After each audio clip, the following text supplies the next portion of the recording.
Vous êtes sur Radio LGB. Retrouvez tout de suite les élèves du club de lecture. Bonjour, je m'appelle Lina. Je fais partie du club lecture Dominante Roman et je voudrais vous présenter le livre « Et ils meurent tous les deux à la fin ». Il a été écrit par Adam Silvera, un auteur new-yorkais. La première fois que j'ai lu ce livre, c'était en permanence dans mon collège avec une amie à moi.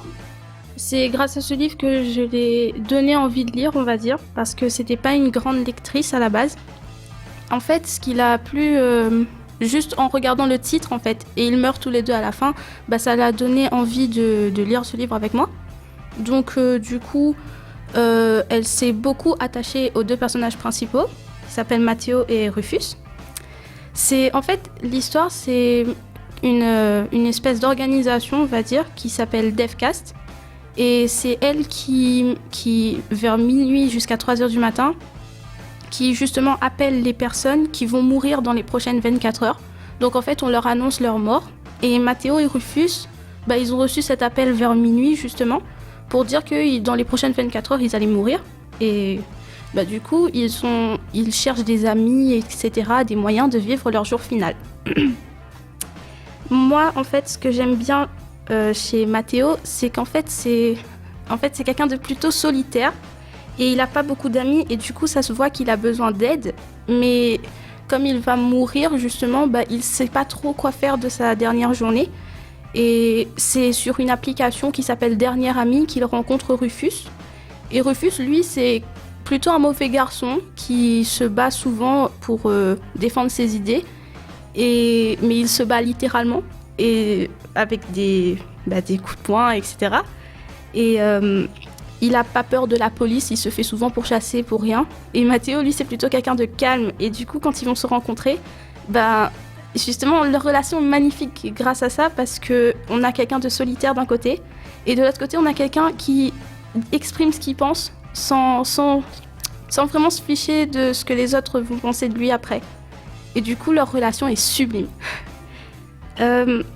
Dans cette histoire, en fait, ce que j'aime bien, c'est la façon dont c'est écrit, parce qu'on voit plusieurs personnages différents qui vivent leurs dernières heures, et du coup, ça nous permet de nous identifier à n'importe quel personnage, parce que chaque personnage qu'on croise dans l'histoire, c'est pas juste un personnage qu'on a vu ou qu'on a entendu, ça devient un espèce d'ami, on va dire, parce qu'on connaît leur vie, on connaît comment ils vont mourir, et du coup, ça nous permet de nous identifier à n'importe qui, et ce qui fait que l'histoire est vraiment pour n'importe quelle personne. Je lisais ce livre plutôt juste avant de faire mes devoirs pour me reposer, comme ça je pouvais faire mes devoirs tranquille, et juste après aussi mes devoirs pour me remercier d'avoir bien travaillé.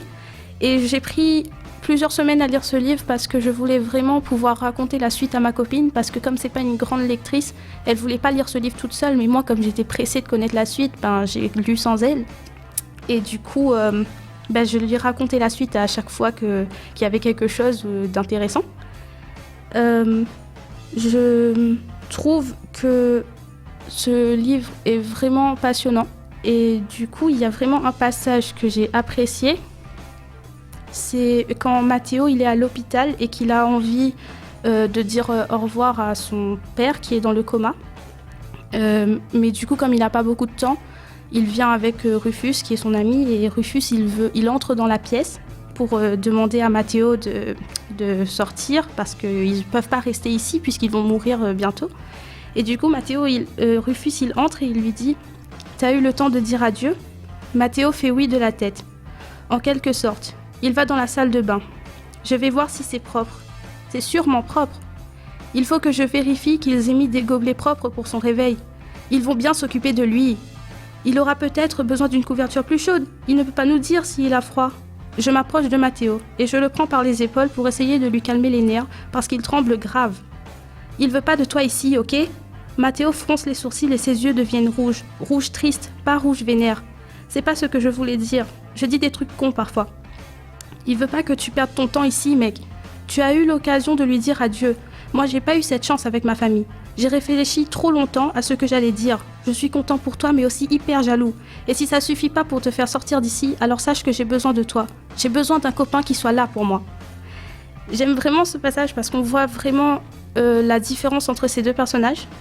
Et du coup, si je devais vous donner envie de lire ce livre en une seule phrase, c'est pas forcément parce qu'on vous gâche la fin d'une histoire que ça vous gâche aussi l'histoire en elle-même.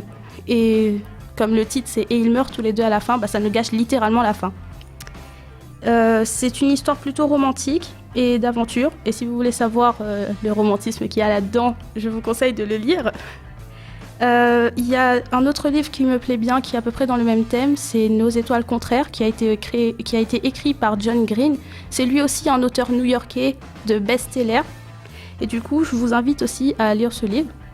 Je vous remercie de m'avoir écouté et je vous demande de ne pas oublier d'ajouter dans vos prochaines listes de lecture « Et ils meurent tous les deux à la fin » avec Nos étoiles contraires. Merci!